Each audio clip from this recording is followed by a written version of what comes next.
Nosotros entendemos que Ciudadanos, por lo tanto, no es la solución a los delitos o bandas organizadas, sino que son los colaboradores necesarios de un partido que defienda a corruptos y delincuentes. ¿Usted de verdad, mirándome a los ojos, a mí y a mis compañeros, cree que somos corruptos y delincuentes?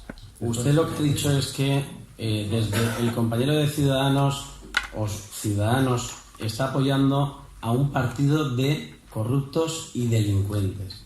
Aquí no he llamado a nadie delincuente porque creo que hasta el momento pues soy bastante respetuoso. Pero también me ciño a la realidad, y la realidad es que el Partido Popular es un partido que he dicho que defiende a delincuentes, y que protege a delincuentes. Y me reitero aquí, eso no quiere decir que sean ustedes. Yo en ningún momento he dicho que sean ustedes. Pero es evidente que el Partido Popular, ante casos de corrupción, que hasta que no ha sido algo completamente insoportable, tanto socialmente como políticamente, el Partido Popular no da la cara nunca.